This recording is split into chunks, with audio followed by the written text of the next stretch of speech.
चीन की दीर्घकालिक हाउसिंग संकट अन्य आर्थिक क्षेत्रों को भी प्रभावित कर रही है। एक सड़क चीनी अर्थव्यवस्था की स्थिति का प्रतिबिंब है। एक बहु-अरब युआन की एक्सप्रेसवे जिसका एक हिस्सा अधूरा और छोड़ दिया गया है, एक ऐसे सिस्टम का प्रतीक है जो लड़खड़ा रहा है। चीन इस समय बहुत बुरी आर्थिक स्थिति का सामना कर रहा है और उसे लंबे समय तक मंदी का सामना करना पड़ सकता है। चीन की अर्थव्यवस्था संघर्ष कर रही है क्योंकि चीनी नागरिक खर्च ही नहीं कर रहे हैं। चीन में घरेलू खर्च जीडीपी का 40% से भी कम है। अमेरिका में ये 70% है। कम खर्च चीन को व्यापार, सरकारी खर्च और निवेश पर निर्भर बनाता है, जो इस समय खतरे में है। चीनी कम्युनिस्ट पार्टी इतनी हताश हो गई है कि वह लोगों को पैसे खर्च करने के लिए माइक्रोवेव और डिशर वॉशर जैसी चीजों पर सब्सिडी दे रही है। लेकिन यह काम नहीं कर रहा है। जैसा कि हम इस वीडियो में देखेंगे, खर्च करने की समस्या सिर्फ शुरुआत है। इसके नीचे 10 ट्रिलियन का कर्ज संकट, एक रियल एस्टेट बबल और ताश के पत्तों पर बना एक आर्थिक मॉडल छुपा हुआ है। ये समस्याएं सीसीपी को अप्रत्याशित पतन की ओर ले जा सकती हैं। यह सब कम खर्च से शुरू होता है। चीनी नागरिक खर्च करने की बजाय बचत करना पसंद करते हैं, जो इसका मुख्य कारण है। वे हर 100 युआन की कमाई में से 32 युआन बचत करते हैं। इसे घरेलू बचत दर भी कहा जाता है। हाल ही में चीन में कुल घरेलू बचत 140 ट्रिलियन युआन या लगभग 19 ट्रिलियन अमेरिकी डॉलर के रिकॉर्ड स्तर पर पहुंच गई है। चीन के बैंकों में जमा राशि पूरे देश की वार्षिक आय से भी अधिक है। यह अमेरिका के विपरीत है, जहां लोग अधिक से अधिक खर्च करने में विश्वास रखते हैं। अमेरिका में घरेलू बचत दर हर महीने बदलती रहती है, लेकिन अभी यह लगभग 4% है। तो हर 100 डॉलर कमाने पर केवल $4 ही बचत खाते में जाता है। लंबे समय तक अमेरिकी मॉडल सफलतापूर्वक काम करता रहा। अधिक खर्च से मांग में वृद्धि होती है, जिससे अर्थव्यवस्था का विकास होता है। अमेरिका का अडिग उपभोक्ता बाजार ही वजह है कि वह मात्र 4% वैश्विक जनसंख्या होने के बावजूद विश्व की 1/3 खपत करता है। लेकिन चीन इस मॉडल की नकल करने में कामयाब नहीं हो पा रहा है। इसका एक कारण इतिहास में निहित है। हाल के समय में चीन ने अकाल, व्यापक गरीबी और भयंकर सरकारी हस्तक्षेप झेला है। ये सब इस आदमी माओ जेडोंग की वजह से हुआ। इस पीड़ा ने लोगों के भविष्य के प्रति विश्वास और बचत की आदत को गहराई से प्रभावित किया है। लोगों को आज भी वह समय याद है जब माओ जेडोंग ने उनकी संपत्ति बेरहमी से छीन ली थी। उनके तथाकथित महान छलांग ग्रेट लीप फॉरवर्ड के दौरान खाने की कमी के कारण 55 मिलियन तक लोग मारे गए थे। ये घटना मात्र 65 साल पहले की है। चीन के इतिहास में अकाल कोई नई बात नहीं है। 20वीं सदी में ही 7 अकाल आ चुके हैं। चीनी संस्कृति का मानना है कि लोगों को अपना पैसा बचाना चाहिए ताकि किसी आपदा के समय वह उपयोगी हो सके। चीनी विचारक कन्फ्यूशियस का कहना है कि जब समृद्धि आए तो उसका पूरा उपयोग न करें। चीन में समृद्धि सिर्फ लगभग 3 दशक पहले आई, जब देंग शियाओपिंग ने अर्थव्यवस्था को खोला। आजकल चीन में ज्यादातर लोगों को हर महीने वेतन मिलता है और उन्हें इससे सामान और सेवाएं खरीदनी होती है। समझा जा सकता है कि नए सिस्टम पर अभी भरोसा कम है और ये सही भी है। शी जिनपिंग चीनी अर्थव्यवस्था को बढ़ाने वाले सुधारों को उलट रहे हैं। हम इसे आगे विस्तार से देखेंगे। सीसीपी की 50 पैसे वाली सेना को ये पसंद नहीं आएगा, इसलिए सच फैलाने में आपकी मदद महत्वपूर्ण है। नीचे दिए गए लाइक और सब्सक्राइब बटन को दबाकर आप हमारी बहुत मदद कर सकते हैं। बचत करने के और भी कारण हैं, खासकर युवाओं के लिए जो समृद्धि के इस दौर में पैदा हुए हैं। चीनी समाज में आगे बढ़ने के लिए खर्च कम करना और बचत करना सबसे अच्छा तरीका माना जाता है, इसीलिए वे ज्यादा खर्च नहीं करते। लोगों की सामाजिक स्थिति उनके पास मौजूद संसाधनों पर निर्भर करती है। चीन में बीजिंग, शंघाई या शेंजेन जैसे मेगा शहरों में घर होना सबसे बड़ी वित्तीय उपलब्धि मानी जाती है, और अगर आप कई संपत्तियां खरीदने में सफल हो जाते हैं तो आपने वाकई में बहुत बड़ा मुकाम हासिल कर लिया है। चीन में शादी से पहले खुद का घर होना एक सांस्कृतिक मान्यता है। किराए के घर पर शादी करना स्वीकार्य नहीं है। चीनी शहरों में संपत्तियां अत्यंत महंगी हो गई हैं, यही एकमात्र समस्या है। शंघाई में घरों की कीमतें औसत सालाना आय से 50 गुना अधिक हैं। शेनजेन, ग्वांगजू और बीजिंग में यह आय से 30 गुना से भी ज्यादा है। यह काफी पागलपन है। ज्यादातर चीनी लोगों के लिए ये अफोर्ड करना मुश्किल होगा क्योंकि मॉर्गेज की किस्तें बहुत ज्यादा होंगी। वे धीरे धीरे पैसे बचाकर एक दिन घर खरीदने का फैसला करते हैं, इसलिए यहाँ तक कि युवाओं में भी बचत दर काफी ज्यादा है। हाउसिंग समस्या के अलावा चीन में बैंक खाते में अतिरिक्त धन बचाना भी महत्वपूर्ण है। चीन में सीसीपी अपने समाजवादी विचारों का प्रचार करता है। लेकिन वास्तव में सामाजिक सेवाएं जैसे पेंशन प्रणाली इतनी अच्छी नहीं है। अगर आप भाग्यशाली हैं तो आपको शहरी पेंशन प्रणाली में 460 रुपए की पेंशन मिलती है। फिर भी यह शहरों में रहने की लागत से कम है। चीन में 2/3 लोगों को पर्याप्त पेंशन नहीं मिलती। उन्हें महीने में $20-25 से भी कम मिलता है, जो लगभग नगण्य है। परिणाम स्वरूप अनेक चीनी लोग अपनी सेवानिवृत्ति के लिए जल्दी से बचत शुरू करते हैं। 10 साल या उससे अधिक समय में रिटायर होने वाले लोगों के सामने बहुत बड़ी समस्या है। चीन की पेंशन प्रणाली 2035 तक धन की कमी का सामना करेगी, क्योंकि देश में बुढ़ापे की आबादी बढ़ रही है। इसका मतलब है कि कामगारों पर अधिक कर लगेगा और रिटायर होने वालों को कम पेंशन मिलेगी। जानकार लोगों के लिए यह खुद से ज्यादा पैसे बचाने का एक प्रमुख कारण है। उम्र बढ़ने का संकट परिवार पर भी प्रभाव डालता है। कई चीनी माता पिता का सिर्फ एक ही बच्चा होता है, अतः उन्हें अतिरिक्त पैसे बचाना जरूरी होता है। चीनी संस्कृति में बच्चे अक्सर अपने वृद्ध माता पिता की देखभाल करते हैं, लेकिन अकेले बच्चे पर यह जिम्मेदारी बहुत बड़ी हो जाती है। ये बचत न केवल रिटायरमेंट बल्कि स्वास्थ्य देखभाल की लागत के लिए भी होती है। चीन में एक सार्वजनिक स्वास्थ्य देखभाल प्रणाली है, जिसमें 96% लोगों के पास राष्ट्रीय बीमा है। लेकिन क्या सभी को कवरेज प्राप्त है? इसका जवाब छोटा है, नहीं। बड़े शहरों में लोगों को आमतौर पर अच्छे सार्वजनिक अस्पतालों की सुविधा मिलती है, परंतु छोटे शहरों और ग्रामीण क्षेत्रों में सार्वजनिक स्वास्थ्य सेवाएं बहुत खराब हैं। इससे कई लोगों को मजबूरन निजी अस्पतालों का रुख करना पड़ता है, जहां उन्हें बिना किसी सार्वजनिक बीमा के अपनी जेब से पैसे देने पड़ते हैं। याद रखिए, लगभग 40% चीनी आबादी ग्रामीण गांवों में रहती है। यह संख्या 500 मिलियन से अधिक है। विशेषकर ग्रामीण क्षेत्रों और छोटे शहरों में चीनी लोग डॉक्टर से मिलने से जहां तक संभव हो बचते हैं। सरकारी अस्पतालों में सुविधा मिलने के बाद भी एक समस्या बनी रहती है। कई अस्पतालों में पहले भुगतान बाद में दावा की नीति से लोगों को पास में पैसे रखना जरूरी हो जाता है। कभी कभी बीमा दावे खारिज कर दिए जाते हैं, जो बचत रहित लोगों के लिए बड़ी समस्या है। अर्थव्यवस्था में विश्वास की कमी, आवास की ऊंची कीमतें और सेवानिवृत्ति व स्वास्थ्य देखभाल के लिए बचत की समस्याएं काफी समय से चल रही हैं। लेकिन हाल की घटनाओं ने बचत बढ़ाने और खर्च घटाने की समस्या को और गंभीर बना दिया है। 2022 से चीन में उपभोक्ता विश्वास रिकॉर्ड निम्न स्तर पर है। ऐसा इसलिए है क्योंकि इस समय चीन में नौकरी का बाजार काफी मुश्किल में है, युवाओं में बेरोजगारी दहाई अंकों में है और कुल बेरोजगारी भी तेजी से बढ़ रही है। चीन के हाउसिंग संकट में प्रॉपर्टी की कीमतों में तेज गिरावट देखी जा रही है। घर की कीमतें 2017 के स्तर पर आ गई हैं, जिसका मतलब है कि कई घर मालिकों ने अपनी संपत्ति का बड़ा हिस्सा खो दिया है। जब अर्थव्यवस्था में समस्याएं आती हैं, लोग अधिक बचत करने लगते हैं, क्योंकि भविष्य की आय अनिश्चित होती है। संकट के समय में अन्य देशों में भी बचत दर बढ़ जाती है। 2020-21 की शुरुआत में अमेरिका में घरेलू बचत दर बढ़कर 32% तक पहुंच गई थी। अमेरिका में अब तक भरोसा वापस आ चुका है, यही फर्क है। लेकिन चीन में उपभोक्ता विश्वास पिछले 3 सालों से कम है। यह चीनी अर्थव्यवस्था के अन्य समस्याग्रस्त क्षेत्रों जैसे हाउसिंग मार्केट, सरकारी उद्यमों और नीतियों से जुड़ा है, जिन पर हम आगे चर्चा करेंगे। फिलहाल आइए चीन की बचत संबंधी समस्याओं पर ध्यान दें। यह देखना महत्वपूर्ण है कि कौन सी विशेषताएं चीन को अन्य देशों से अलग बनाती हैं। चीन में पैसे बचाने का तरीका बाकी देशों से बहुत अलग है। अमेरिका में बचत के जरिए असल में पैसे कमाना मुमकिन है। 60% से अधिक अमेरिकियों के पास शेयर हैं। अधिकांश 401 के और व्यक्तिगत निवेश खाता जैसे रिटायरमेंट अकाउंट्स के माध्यम से। समय के साथ ये शेयर काफी बढ़ जाते हैं। परंतु चीन में महान निवेशक वॉरेन बफेट भी संकट में फंस जाते। SSI कंपोजिट इंडेक्स, जो चीन के कुछ सबसे बड़े शेयरों का संग्रह है, निवेश के लिए उचित जगह नहीं रहा है। यहाँ शायद ही कोई दीर्घकालिक वृद्धि हुई है और बहुत उतार चढ़ाव है। चीन में केवल लगभग 200 मिलियन लोग या लगभग 16% आबादी शेयरों में निवेश करती है। बाकी लोग अपनी बचत बैंक जमा सोने और रियल एस्टेट में लगाते हैं। ये विकल्प ज्यादा सुरक्षित हैं, लेकिन ये उतना नहीं बढ़ते जितना अमेरिका में शेयर बाजार बढ़ता है। इसका अर्थ है कि समान परिणाम प्राप्त करने के लिए आपको अधिक बचत करनी होगी।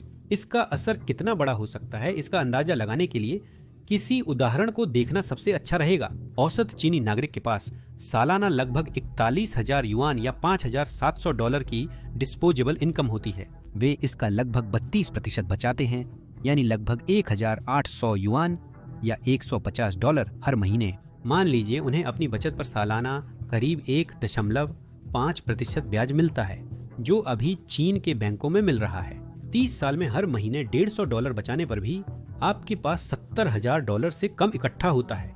अमेरिका में शेयरों में निवेश से सालाना करीब 10% तक कमाई हो सकती है, थोड़ी अस्थिरता के साथ। सिर्फ $150 माह का 30 साल तक निवेश करने से आपके पास लगभग $3 लाख हो जाएंगे। यही चक्रवृद्धि ब्याज का बड़ा चमत्कार है। दुर्भाग्य से यह चीन में मौजूद नहीं है। यही कारण है कि चीन में लोग अपनी आय का 32% बचाते हैं, जबकि अमेरिका में केवल 4%। अंततः बचत पर भिन्न रिटर्न इन सारी बातों में संतुलन लाता है। अगर हम गहराई में जाएं तो चीनी अर्थव्यवस्था में और भी आश्चर्यजनक समस्याएं मिलेंगी। लोग निवेश नहीं कर पा रहे हैं और यही कारण है कि चीनी अर्थव्यवस्था संघर्ष कर रही है। सही निवेश करने पर अधिक बचत वास्तव में कोई समस्या नहीं है। बचत का उपयोग अर्थव्यवस्था को मजबूत करने और दीर्घकालिक संपत्ति निर्माण में करना एक सकारात्मक पहलू है, लेकिन चीन में पूंजी बाजार खराब है। ऐसा इसलिए है क्योंकि हर साल निवेश राज्य के निर्देशों पर हो रहा है। शी जिनपिंग चीनी अर्थव्यवस्था के लिए विकास लक्ष्य तय करते हैं। 2025 के लिए यह 5 है, जैसे कि यह 2024, 2023, 2022 में था और इसी तरह चलता आ रहा है। सीसीपी उन रणनीतिक क्षेत्रों को भी निर्धारित करती है जहां वे अधिक विकास चाहती है, जैसे इलेक्ट्रिक वाहन और सेमीकंडक्टर, और वे वास्तव में तय कर सकते हैं कि बहुत सारा पैसा कहां जाएगा। चीन के 4 सबसे बड़े बैंक सभी बहुमत में राज्य के स्वामित्व वाले हैं, और वैसे ये दुनिया के भी 4 सबसे बड़े बैंक हैं। ये बैंक हैं industrial and commercial bank of China, जिसके पास 6.3 ट्रिलियन की संपत्ति है, एग्रीकल्चरल बैंक ऑफ चाइना, जिसके पास 5.6 ट्रिलियन, चाइना कंस्ट्रक्शन बैंक, जिसके पास 5.4 ट्रिलियन, और बैंक ऑफ चाइना, जिसके पास 4.6 ट्रिलियन की संपत्ति है। जेपी मॉर्गन चेस, जिसके पास 4 ट्रिलियन है, को एक छोटे खिलाड़ी की तरह चित्रित करते हैं। चीन भर में चीनी बैंकों की हजारों शाखाएं हैं, जहां अधिकतर घरेलू बचत जमा होती है। समस्या यह है कि ये बैंक सीसीपी की इच्छा के अनुसार काम करते हैं। जब सीसीपी रियल एस्टेट का विस्तार चाहती है तो ये बैंक डेवलपर्स को सस्ते आरण प्रदान करते हैं। जब उन्हें ज्यादा फैक्ट्रियां चाहिए होती हैं तो वे मैन्युफैक्चरर्स को सस्ते लोन देते हैं, और जब उन्हें ज्यादा इंफ्रास्ट्रक्चर चाहिए होता है तो वे इंफ्रास्ट्रक्चर डेवलपर्स को सस्ते लोन देते हैं। कई लोन लेने वाली कंपनियां सरकारी स्वामित्व वाली हैं। चीन की अर्थव्यवस्था का 1/4 भाग अभी भी सरकारी कंपनियों द्वारा नियंत्रित है। वे बड़े प्रोजेक्ट्स में सिर्फ आर्थिक फायदे के लिए नहीं, बल्कि अल्पकाल में जीडीपी बढ़ाने के लिए भी निवेश करते हैं। निजी कंपनियों को भी चीनी कम्युनिस्ट पार्टी की नीतियों का पालन करना होता है, क्योंकि उनके बोर्ड में सीसीपी के सदस्य होते हैं जो कंपनी के निर्णयों को बदल सकते हैं। लेकिन जैसा सामने आया है, जब चीनी कम्युनिस्ट पार्टी अर्थव्यवस्था और निवेशों को नियंत्रित करने की कोशिश करती है तो वे गलतियां कर बैठते हैं। वर्षों से बेकार निवेश किए गए हैं जो वास्तव में उपयोगी नहीं हैं। चीनी रियल एस्टेट बाजार इसका सबसे बड़ा उदाहरण है। इसकी कीमत लगभग $130 ट्रिलियन है और यह चीन की आर्थिक वृद्धि के प्रमुख योगदानकर्ताओं में से एक है। अपने चरम पर रियल एस्टेट क्षेत्र चीन की जीडीपी का लगभग 5वां हिस्सा था। यह सब स्थानीय सरकारों द्वारा कागजों पर जीडीपी के आंकड़े बढ़ाने के लिए अनेक नए रियल एस्टेट प्रोजेक्ट्स को बढ़ावा देने के कारण हुआ। उन्होंने डेवलपर्स को जमीन खरीदने के लिए भारी कर्ज लेने की इजाजत दी। डेवलपर्स को घर बनने से पहले ही उन्हें बेचने की अनुमति दी गई थी। लेकिन ग्रॉस डोमेस्टिक प्रोडक्ट के आंकड़े बढ़ाने मात्र के लिए घर बनाना गलत साबित होना था। चीन ने लाखों अनावश्यक घर बनाए हैं। चीन ने अनुमानतः 3 अरब लोगों के लिए पर्याप्त आवास निर्मित कर लिया है। आधिकारिक तौर पर चीन की आबादी 1.4 अरब है, जो उस संख्या का आधा भी नहीं है। 1.4 अरब की आबादी का आंकड़ा शायद सीसीपी द्वारा अतिरंजित है, जिससे वास्तविक हाउसिंग बबल और भी विशाल है। और अब इसका भुगतान करने का समय आ गया है। 2021 में पहली दरारें तब दिखनी शुरू हुई जब प्रॉपर्टी डेवलपर एवरग्रांडे अपने कर्ज पर डिफॉल्ट कर गया। यह संकट शीघ्र ही कंट्री गार्डन जैसे अन्य डेवलपर्स तक फैल गया, क्योंकि विश्वास द्रुत गति से समाप्त हो गया। समस्या के कारण उन बैंकों के डूबने का खतरा पैदा हो गया जिन्होंने डेवलपर्स को लोन दिए थे, जिससे चीन एक भयंकर आर्थिक संकट में फंस सकता था। समस्या से निपटने के लिए सीसीपी रियल एस्टेट प्रोजेक्ट्स को बेल आउट कर रही है और हर साल RS-200 80 अरब अतिरिक्त संपत्तियां खरीदने में खर्च कर रही है। इस प्रकार यह भयंकर रियल एस्टेट बबल सरकार पर खरबों डॉलर का कर्ज बोझ डाल सकता है। चीन में आम आदमी को यह तुरंत महसूस नहीं होगा, लेकिन यह टिकाऊ नहीं है। यही बात सड़कों और रेलवे पर भी लागू होती है। पिछले 15 सालों में चीन ने लगभग 75 शून्य किलोमीटर या 1,20,000 किलोमीटर हाईवे का निर्माण किया है। यह लगभग अमेरिका के राष्ट्रीय हाईवे सिस्टम का आधा है। इस दौरान उन्होंने करीब 4 लाख पुल भी बनवाए। 2010 से चीन ने लगभग 70,000 किलोमीटर रेलवे का विस्तार किया है। चीनी सरकार के सर्वाधिक खर्चों में से एक इन बुनियादी ढांचागत परियोजनाओं पर सैकड़ों अरब डॉलर व्यय होते हैं। ये अच्छा लगता है, लेकिन क्या वे वास्तव में अपने लोगों की मदद कर रहे हैं और देश के भविष्य में निवेश कर रहे हैं? खैर, इस तर्क में इसका दूसरा पहलू शामिल नहीं है। इंफ्रास्ट्रक्चर तभी बनाना चाहिए जब वो वास्तव में उपयोगी हो। सिर्फ बनाने के लिए बनाना बेकार है। चीन में कई बिल्कुल नए ट्रेन स्टेशन बंद हो रहे हैं क्योंकि बहुत ज्यादा लोग उनका इस्तेमाल नहीं कर रहे हैं और वे भारी घाटे में चल रहे हैं। इन प्रोजेक्ट्स पर भारी निवेश के बावजूद कोई लाभ नहीं मिल रहा है। सीसीपी ने अपने विशाल इंफ्रास्ट्रक्चर विस्तार से समृद्धि और विकास का भ्रम पैदा करने की कोशिश की, लेकिन असल में अर्थव्यवस्था कैसे काम करती है इसे नजरअंदाज कर दिया। रियल एस्टेट और इंफ्रास्ट्रक्चर में निवेश के मामले में सीसीपी की ओर से गड़बड़ी हुई है। यह मैन्युफैक्चरिंग चीनी अर्थव्यवस्था के एक अन्य स्तंभ पर भी लागू होता है। सीसीपी सरकारी बैंकों और कंपनियों के माध्यम से फैक्ट्रियों में भारी निवेश करती है, जिसमें सरकारी सब्सिडी और सस्ते कर्ज का उपयोग किया जाता है। निर्माताओं को कई टैक्स इंसेंटिव्स मिलते हैं। यह नीति घरेलू उपभोक्ता बाजार के लिए नहीं बल्कि निर्यात पर केंद्रित है। सीसीपी जानबूझकर अन्य देशों की मैन्युफैक्चरिंग अपने यहाँ लाकर बड़ा व्यापार अधिशेष प्राप्त करने की कोशिश करती है। चीन के निर्यात आयात से काफी अधिक हैं, जो उसकी आर्थिक वृद्धि का एक प्रमुख कारण है। स्टील एक प्रमुख उदाहरण है। कई वर्षों से चीन अपने स्टील निर्माताओं को सस्ते ऋण दे रहा है और उन्हें अपने स्टील मिलों का बड़े पैमाने पर विस्तार करने के लिए प्रेरित कर रहा है। नतीजतन अब चीन दुनिया के आधे से ज्यादा स्टील का उत्पादन करता है। परंतु अन्य देशों को यह पसंद नहीं है, जो चीनी कम्युनिस्ट पार्टी के लिए समस्या का कारण बनता है। ऐसा इसीलिए है क्योंकि अगर निर्यात स्थिर हो जाए या गिर जाए तो चीन की निर्यात अर्थव्यवस्था एक संपत्ति से नुकसान में बदल सकती है। 2024 में चीन ने 3.6 ट्रिलियन डॉलर के सामान का निर्यात किया, जो उसके जीडीपी का करीब 20% है।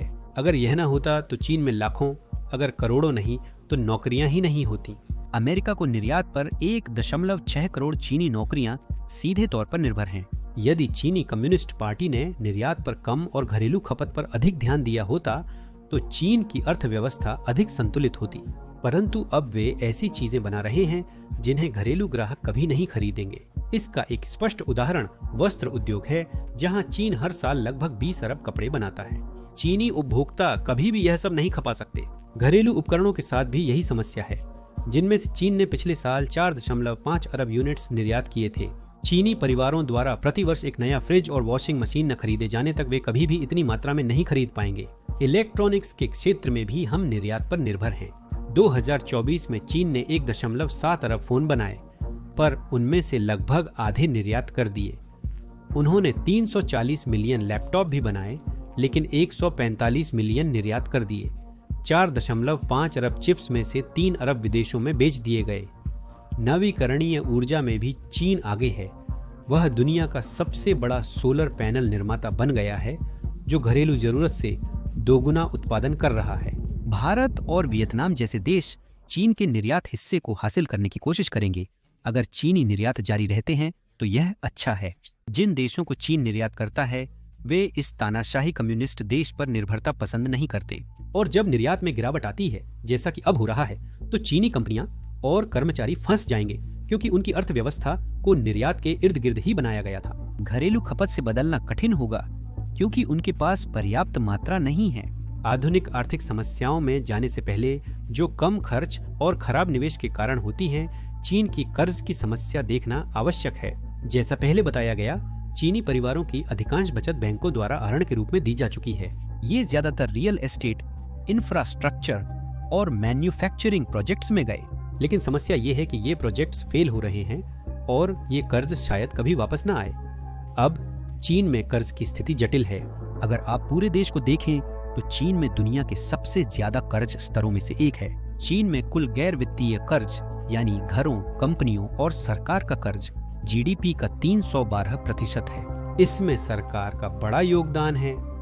राष्ट्रीय कर्ज 2024 में जीडीपी का 88% था और तेजी से बढ़ रहा है। सरकारी घाटे के कारण यह 2026 तक जीडीपी का 100% तक पहुंच जाएगा। यह उस आम आर्थिक संकट से जुड़ा है जिसे हम आगे संबोधित करेंगे। लेकिन ये आंकड़े सरकारी कर्ज की पूरी तस्वीर नहीं दिखाते। क्योंकि असलियत में यह इससे कहीं ज्यादा बड़ा है। वर्षों से स्थानीय सरकारें विकास लक्ष्यों को पाने के लिए स्थानीय सरकारी वित्तीय वाहन पर निर्भर रही हैं। 2014 से पहले उन्हें स्वयं कर्ज जारी करने की अनुमति नहीं थी, परंतु बीजिंग की केंद्र सरकार ने भी उन्हें विकास लक्ष्यों की प्राप्ति हेतु पर्याप्त धन उपलब्ध नहीं कराया। 1984 से ही केंद्र सरकार के पास सारा टैक्स राजस्व जा रहा है, जबकि स्थानीय सरकारों का बजट लगातार घाटे में है। स्थानीय सरकारों ने उनके नाम पर प्रोजेक्ट्स लेने वाली संदिग्ध सरकारी कंपनियां ढूंढी। इन कंपनियों ने बैंकों और घरों से उधार लिया पैसा, जिससे उन्होंने स्थानीय सरकारों के सहयोग से रियल एस्टेट और इंफ्रास्ट्रक्चर प्रोजेक्ट्स किए। ये एलजीएफवीज भी जमीन के सबसे बड़े खरीदारों में से थे और जमीन की बिक्री से मिलने वाला सारा पैसा स्थानीय सरकारों और भ्रष्ट सीसीपी अधिकारियों के लिए एक बड़ा राजस्व स्रोत था। हालांकि एलजीएफवीज एक बड़ी समस्या बनते जा रहे थे, क्योंकि उनका कर्ज काबू से बाहर होता जा रहा था। 2014 में सीसीपी ने बजट प्रणाली में सुधार करके सरकारों को स्वयं उधार लेने की अनुमति दी। एलजीएफवीज पर अब सख्त निगरानी हो रही है, मगर देर हो चुकी। एलजीएफवीज पर 10 ट्रिलियन तक का कर्ज है, जो चीन की जीडीपी के आधे से भी ज्यादा है। केंद्रीय, राज्य और निजी क्षेत्र को मिलाकर आपको दुनिया के सबसे खराब कॉरपोरेट लीवरेज में से एक मिलेगा। कॉरपोरेशनों पर लगभग $30 ट्रिलियन या जीडीपी का 160% कर्ज है, जो अमेरिका से 2 गुना है।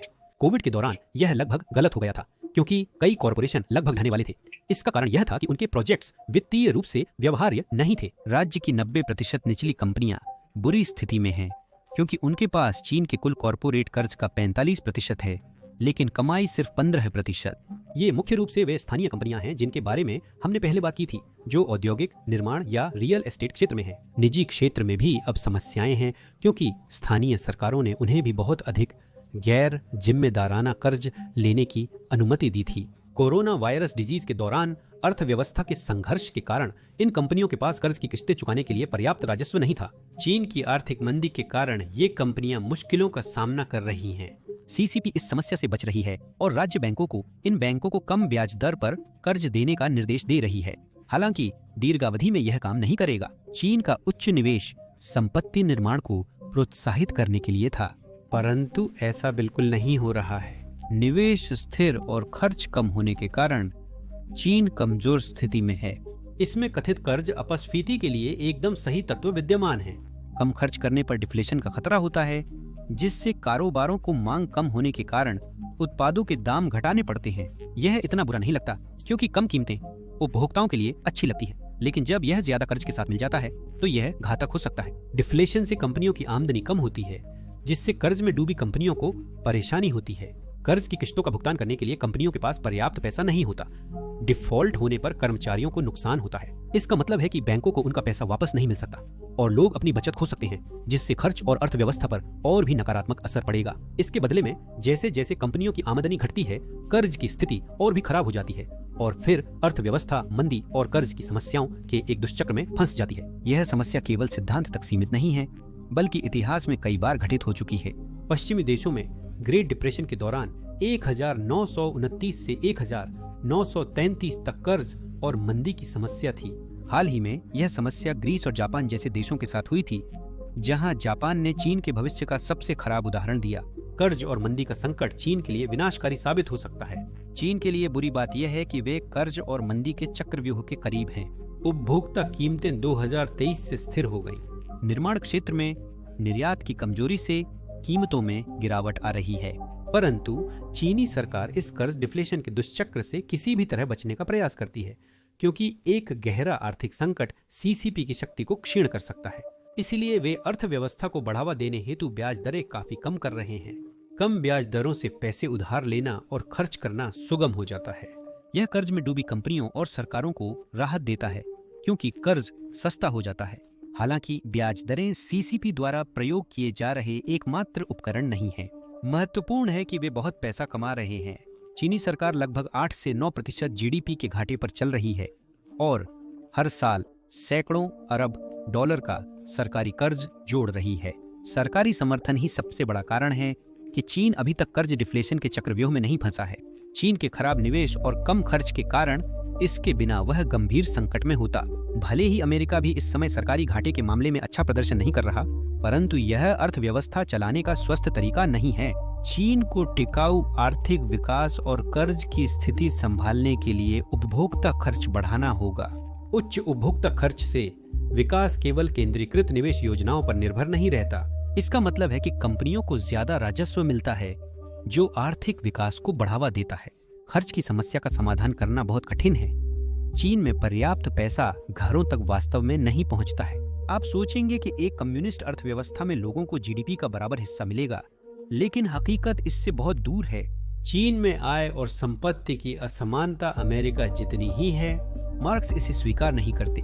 चीन में केवल 60% जीडीपी घरों की डिस्पोजेबल आय में जाता है, जबकि अमेरिका में यह 70-7% है। इसका कारण यह है कि राज्य अर्थव्यवस्था को सरकारी उद्यमों के माध्यम से नियंत्रित करता है और वे बहुत पैसा कमाते हैं जो आम परिवारों तक नहीं पहुंचता। बजाय इसके, यह पैसा पहले चर्चा किए गए निवेश लक्ष्यों के लिए बचाया जा रहा है।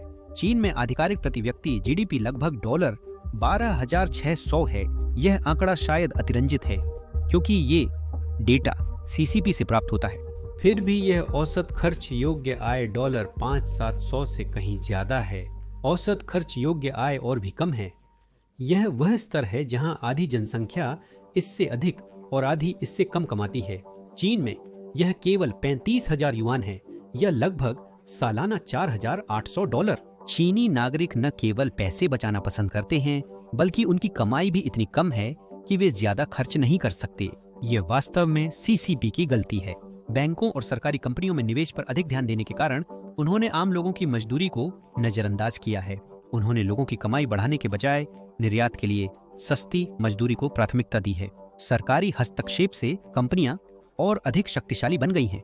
अंततः सीसीपी उसी चीज में तब्दील हो गई जिसका वह विरोध करना चाहती थी। वे एक ऐसे देश का नेतृत्व कर रहे हैं जिसमें कथित रूप से बुरे पूंजीपतियों के देशों जितनी असमानता है। विडंबना है कि अब चीनी अर्थव्यवस्था पर पूंजी का दबदबा आधुनिक पूंजीवादी अर्थव्यवस्थाओं से भी अधिक है। चीनी कम्युनिस्ट पार्टी की तो यही हकीकत है। इसका हल काफी सीधा है। सरकार को नियंत्रण छोड़ना होगा। सरकारी कंपनियों को हटाकर जो निवेश सोखती हैं और बड़े बैंकों की हिस्सेदारी बेचनी होगी। उन्हें केंद्र द्वारा निर्धारित जीडीपी लक्ष्य और अप्रभावी निवेश रणनीतियों को त्यागना होगा। अगर सरकारी कंपनियां न हो तो अर्थव्यवस्था कहीं अधिक कुशल हो जाएगी। साथ ही जिस कम खपत की समस्या की हमने बात की थी, वह भी कोई मुद्दा नहीं रहेगी। लोगों द्वारा बचाए गए पैसे बैंक उन कंपनियों को देते हैं जो वास्तव में काम कर रही हैं और संपत्ति बना रही हैं। लोग कंपनियों में निवेश कर, शेयर खरीद कर अपनी बचत पर ज्यादा रिटर्न पा सकते हैं। मुक्त बाजार अर्थव्यवस्था कागजों पर और आम घरों के लिए भी जबरदस्त विकास लाएगी। वेतन में वृद्धि से लोगों की खर्च करने की क्षमता बढ़ेगी। कम सरकारी हस्तक्षेप ही चीन की कम खर्च और आर्थिक परेशानियों का वास्तविक समाधान है। लेकिन सीसीपी कभी भी इस समाधान को नहीं अपनाएगी।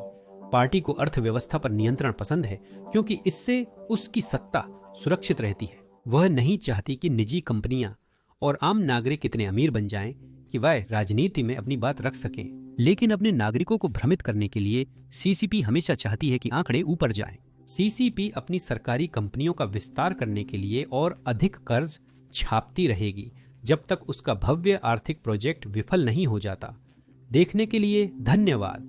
YouTube ने तेजी से विकास करते हुए Netflix को पीछे छोड़ते हुए टीवी का सबसे लोकप्रिय ऐप बनने का गौरव हासिल किया है। वैसे ये सिर्फ टीवी पर है। अगर आप टीवी, फोन, कंप्यूटर, टैबलेट सबको मिला लें तो लोग YouTube देखने में बहुत ज्यादा समय बिता रहे हैं। यही वजह है कि YouTube क्रिएटर्स को प्रति मिनट $45,000 दे रहा है। यह हर दिन $64 मिलियन